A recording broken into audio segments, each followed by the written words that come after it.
Good morning. I want to introduce our good friend here, who first name is, say Shalom Aleichem to us. Hi, Shalom Aleichem. Pleasure to be here with you. What's your name? Your Name first, is your Avram Chabra. Avram Chabra. Thank you from Milan, right? I'm from Italy and from Milan. Yeah. Currently living in Fahrenheit and a good friend of Rabbi Brown's son, Asher. Usher. Okay. Spent a few years in Yeshiva together. Oh, beautiful. Okay, good. So we're learning the Hagada of the Rebbe, Hagada Shel Pesach, and just going over some general ideas. I still want to talk a little bit about Kiddush, which if you're using the Hebrew English Haggadah I'm using, it would be page 9, but it's the Kiddush we're talking about.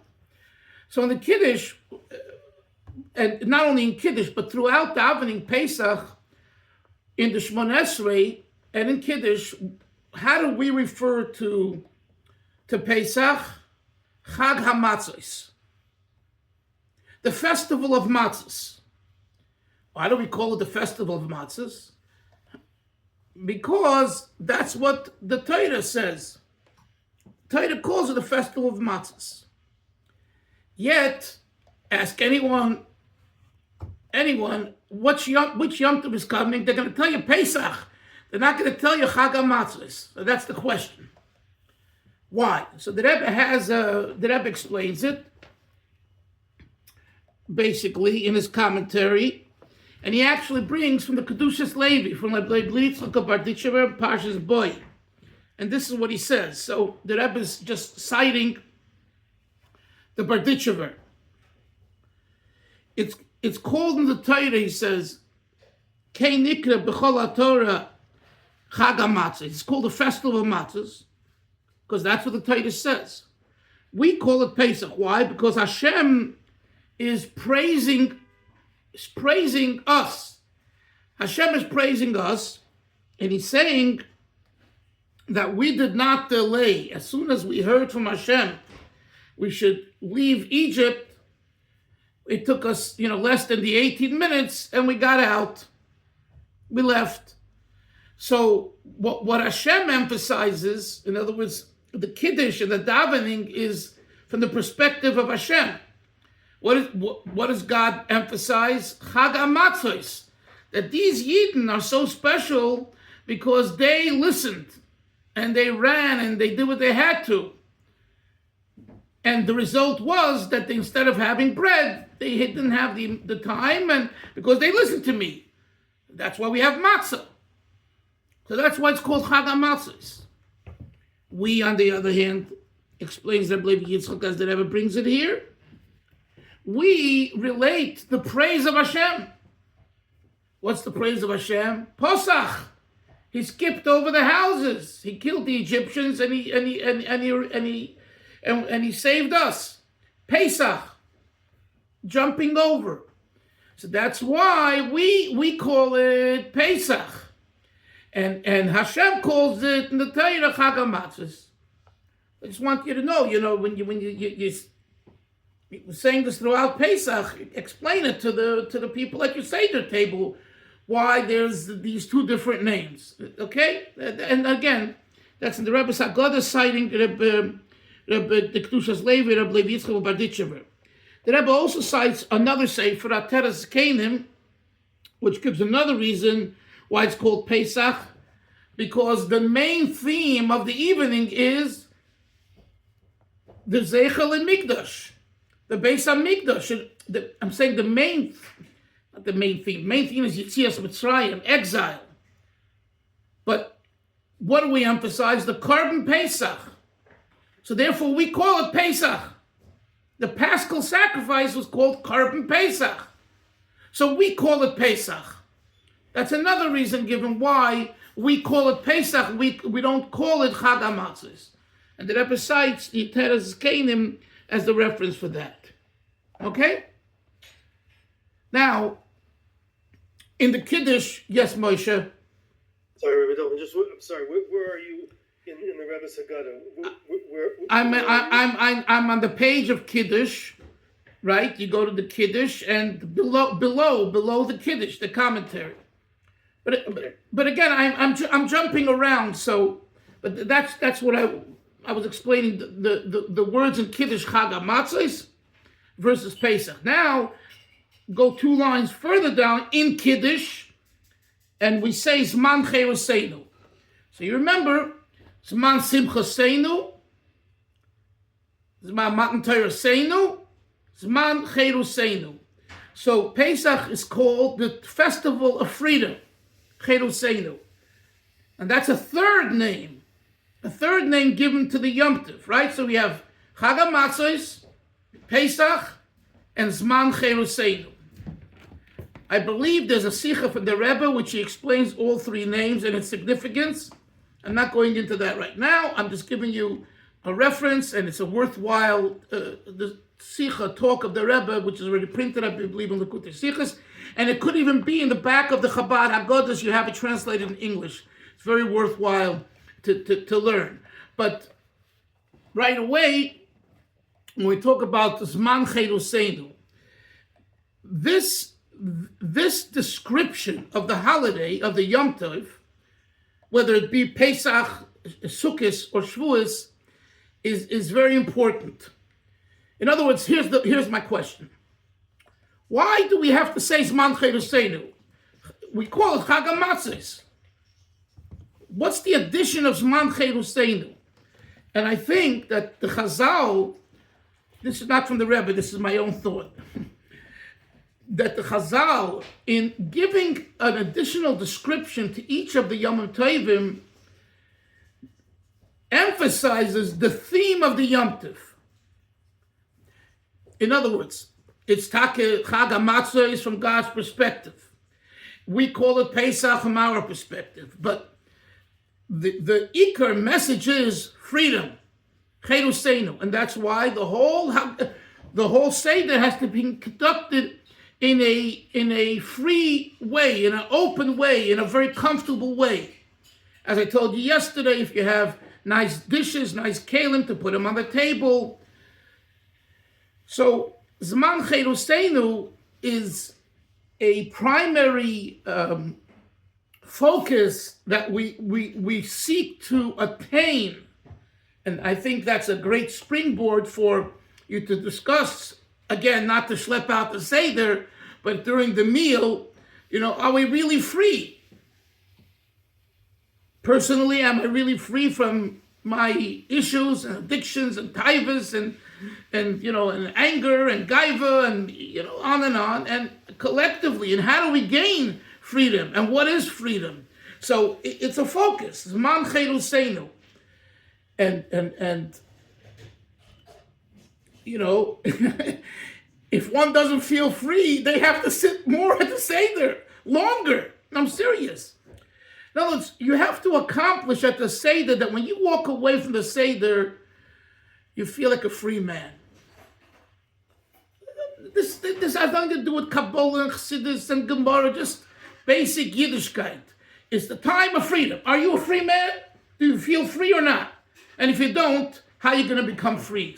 That's what you have to ask yourself and think about and work on as you go through the Seder. So therefore, Zman Cheruseinu isn't just another description. It's a focus on what the Seder is all about. Cheruseinu. Okay. Now I want to talk about the 4 cups for a minute. The Arba Koises. It's also based. It has the Rebbe's comments and others. There are many reasons for the 4 cups. So just a few of the reasons, just technically, we should know. One is because there's 4 terms used in the Torah for Geula, right? Etc. So corresponding to, I took you out, I brought you out, corresponding to those 4 words, which mean I liberated you, but the Torah uses 4 different words. Therefore, we have 4 cups of wine, each corresponding to another word that means liberation. Okay, that's one reason. The next reason is because there's something called 4 klippas, right? and we're breaking the 4 clippers. You have to break the shell, the husk, the strenuous matter that hold back. You got to break that. 4 of them, so it's 4 cups. Another reason is because the 4 empires that we had as opponents, right? The Babylonians, etc., etc. There's 4 classical ones. So we have 1 cup of wine per nation to destroy them, to get rid of them. They shouldn't block us. They shouldn't hurt us. And then there is the 4 cups associated with Geula, with the ultimate Geula. So those are some of the classical reasons for the 4 cups of wine. And I said yesterday how important it is to drink, the 4 cups in its entirety, and to drink wine if you can, and to prepare the proper kais type of cup for yourself, depending on if you want to drink more wine or less wine, if you have, God forbid, diabetes or not. You know what I'm saying? You have to really take a few minutes. I remember I was once at a Seder with someone, and he drank very strong wine from Kfar Chabad.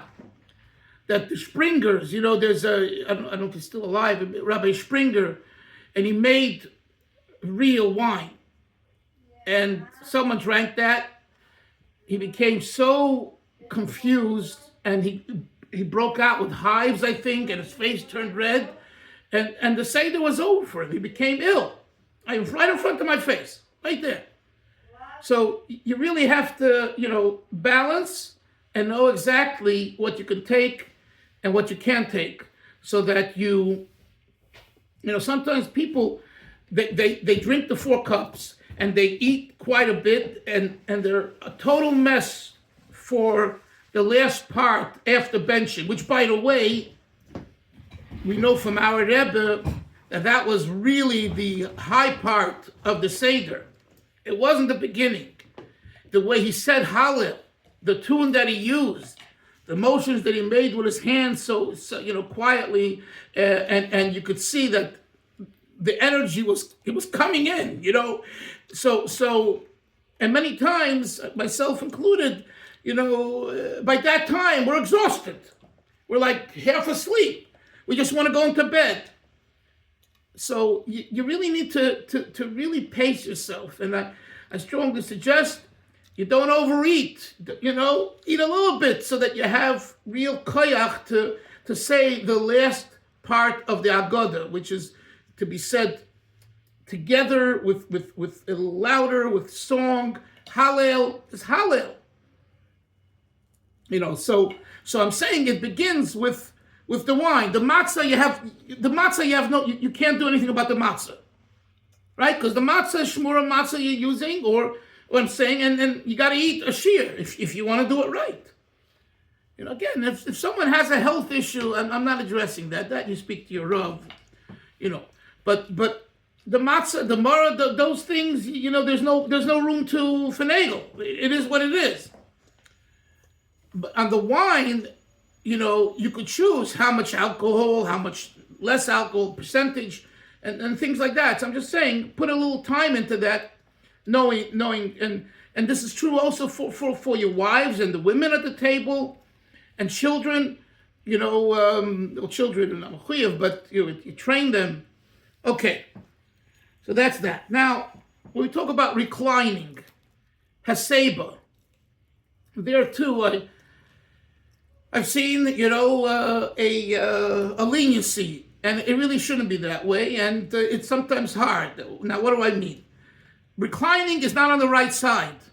In fact, it's dangerous because there's the esophagus, there's the windpipe, and if you recline on the right side, you can go into the wrong side. So you got to recline on the left side. And you recline on the left side, and you have a cup of wine, and you got to go like this, right? Your whole white shirt can become full of wine. So you have, you don't give up reclining, because haseba is haseba. Now, if you're able to have a nice chair with an armrest, and you're able to, there are ways of doing it, but most people don't have it. Have a regular chair. Put a pillow behind you, and the pillow folds down. So I'm just saying that it should also be given some thought.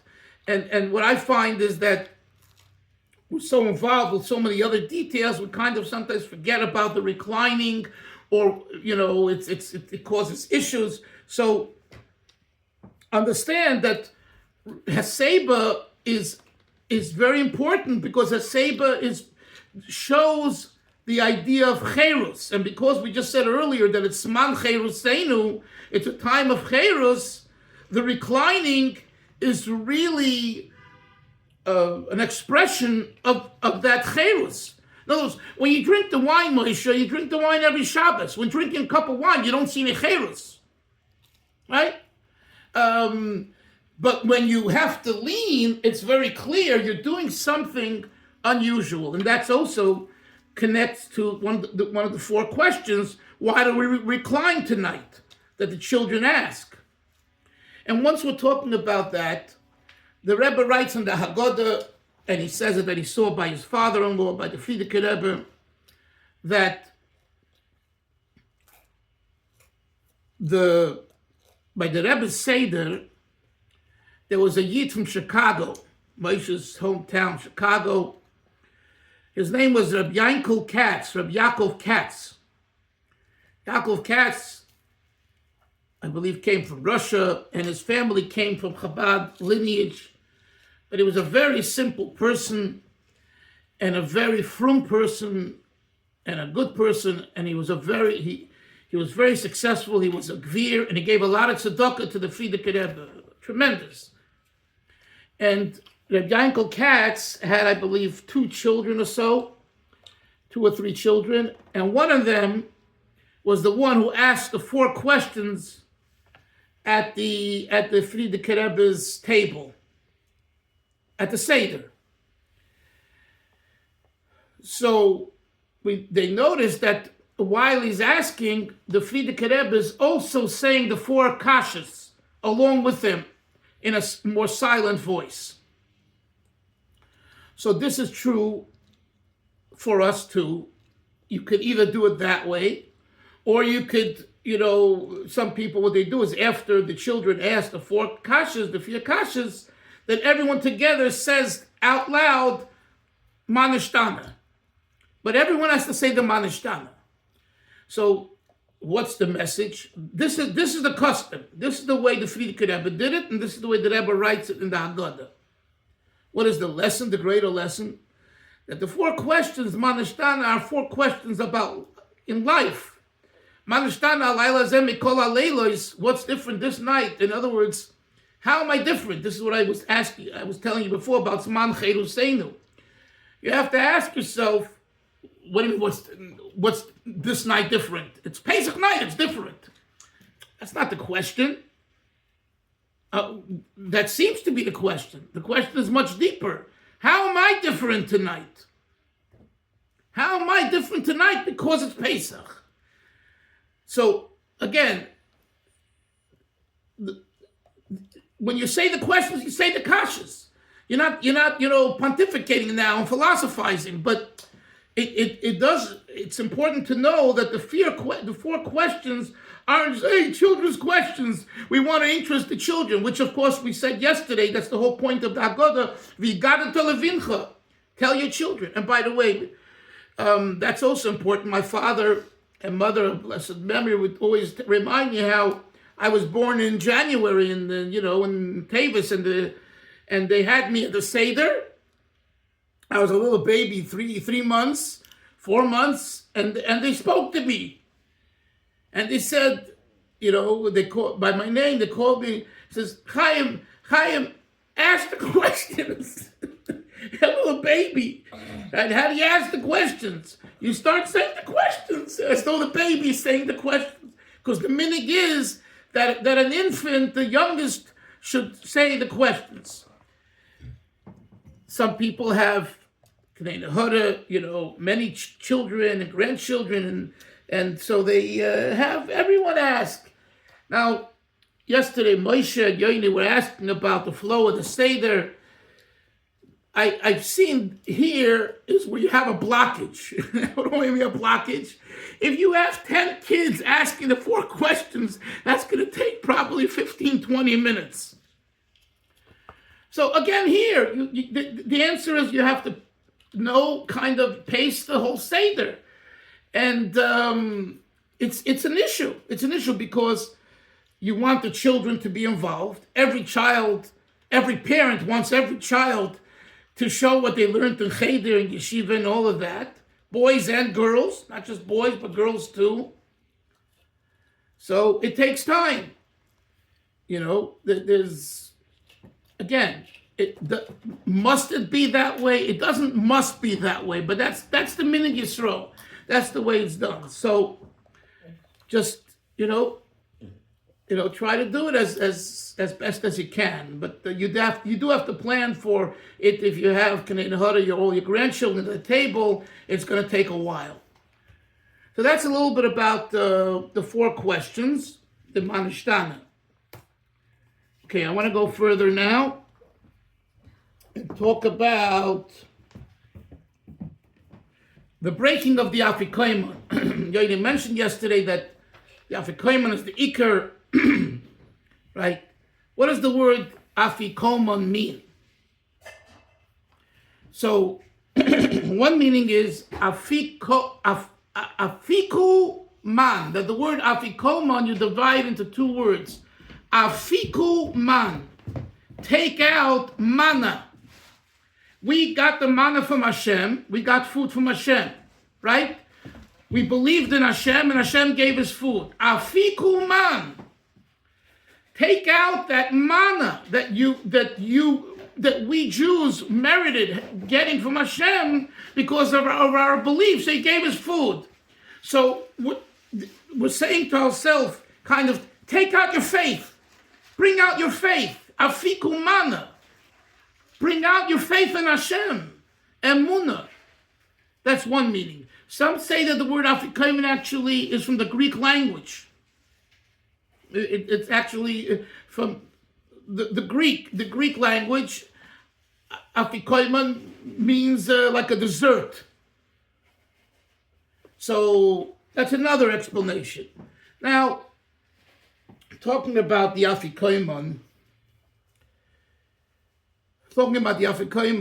there's a story. It's brought in the Rebbe's Hagada with the Rebbe Rashab. Chabad minhag is to break the Afikomon into 5 parts. First of all, when you break the Afikomon, the large of the 2 pieces is for the Afikomon. Okay, that means when you break it, you shouldn't break it equal. You should break in a way that one is a larger part than the other one. Then you take that larger part and you break it into 5 pieces. And then you put it into a napkin and you put it away. And you all know that the Chabad custom is not to steal the Afikomon, although, some people, the kids just are into that. But the minhag Chabad is not to steal the Afikomon. And I trained my children from their youth that, the beginning was a little hard, but as they got a little older, they knew that, you could take the Afikomon. If you don't give me back the Afikomon, I'm going into my bag and I'm taking a piece of matzah and eating the Afikomon. This is not our minhag. But chas v'sholom, I want to make it very clear that Klal Yisrael does technically steal the Afikomon and it has a source. Take the Afikomon, but the Chabad we don't do that. So now, once the Rebbe Rashab broke the Afikomon piece into 6 parts, and he put away one of the 6th piece because it's only supposed to be broken into 5 parts. Why? There's something known as the 5 koichos of gvura, 5 aspects of stringency, of judgment. And we seek to sweeten, to correct the judgment, so there shouldn't be judgment in our lives. So the Rashab was so careful that when there was a piece by mistake that broke, making it not 5, but making it 6, he put that aside. Okay, so again, try to be meticulous if you're following this meaning of Chabad, to break it only into 5 parts. Isser, in Boston, in the Hasidus, do they break the Afikomon into 5 parts or not? I don't hear you. I'm sorry? Not that I'm aware of, but I didn't look at it specifically. I don't remember seeing that in the Minhagim. Yeah. Break it into 5 pieces. Yeah, I don't think so. I think it's a very, it's a thing that just Chabad does, as far as I know. So again, if you're following, that's the custom. Okay. Hey Lachma Anya. So now I'm going to Hey Lachma Anya. So this is in Aramaic. This is in the commentary of the Rebbe, and it's brought in from Svarim. This is not a Chiddush of the Rebbe's, but why is it in Aramaic? This was written at a time, the Babylonians. The common language was Aramaic. And therefore, when you're amongst... Yes, Moshe. Sorry, Rebbe, a quick question. In the Hagada that I have, this one, it's all Hebrew. There's the text of the Haggadah on the top. The next section below is Makorot, and then below that is this Tameh Haggadah. Which is the Rebbe's commentary? It's Tameh Haggadah? I don't know. Read to me, and I'll tell you. Let's say you have a Hey Lachma Anya. You have that page. Yeah. Read something from the bottom, and I'll tell you if it's from the Rebbe. From the bottom, Tameh Haggadah says. Lachma Anya. Yeah. Piskazo Nitkana Safa Aramit. Yeah, hold on. Yeah, go ahead. Continue reading the drop. I have the same book. It should be that.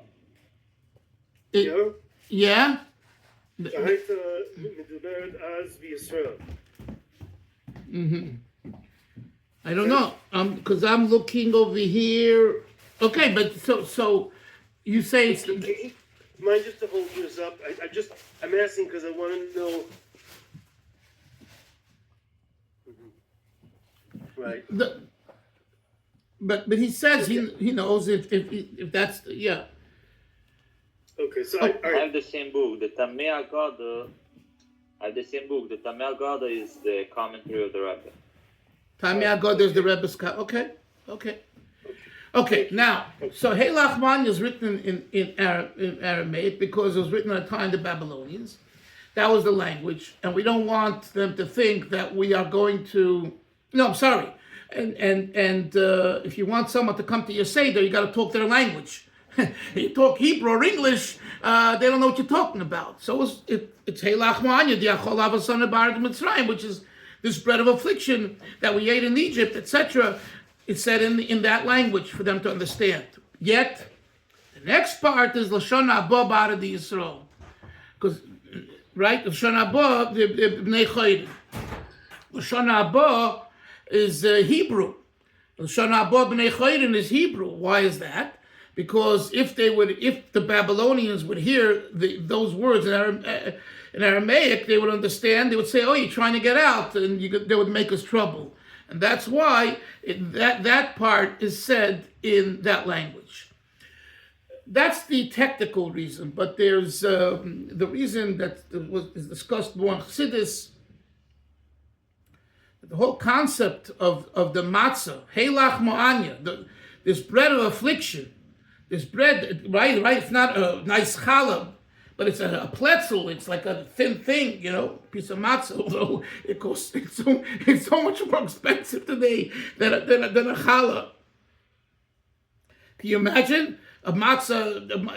Costs $7-8, and whatever they charge you. Anyway, the idea is that the affliction, the aniyut, the poverty, the brokenheartedness, the shattered heart, that's what we ate. In other words, that's the focus.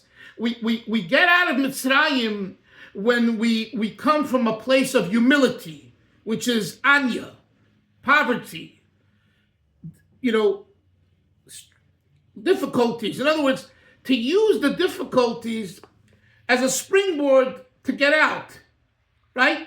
Not only I don't want to be in that situation, but I went through the hardship. I know the hardship. I feel the hardship. You talk to someone, just say again, because Moshe met my father, just, a person who lived through, the Holocaust, Stalin, and now you guys in Eretz Yisrael, living through it, it's not a joke. So when you live through something, it's a whole different experience. It's not something you can communicate in words. I mean, we use words, but it's in the bones. It's in your blood system, your blood vessels. It's in your bloodstream. Hey, Lachma, Anya, this bread of affliction, this matzah is analogous to the Babylonians. In other words, in the sense of that we're slaves. We were slaves to them. We were captured. Egyptians, Babylonians. And it's from there that we vacate, we escape, we leave, and we transform. So that's another idea why the beginning of the Seder, Magid, right? You all look, right? Where does Magid begin? Right here. It doesn't begin before. It begins right here. Hey Lachma Anya is when the Hagada Levincha tell the story. Where does the telling of the story begin? Right here by Magid. Hey Lachma Anya. Okay, we're going to stop here and continue tomorrow, Majasem. Have a great day. Zaygitzim. Bye-bye. Rebbe, not tomorrow. Tomorrow's Thursday. Tomorrow's Friday. Okay, Monday, Mitzvah Shem. Zaygitzim. Good Shabbos, everyone. Take care.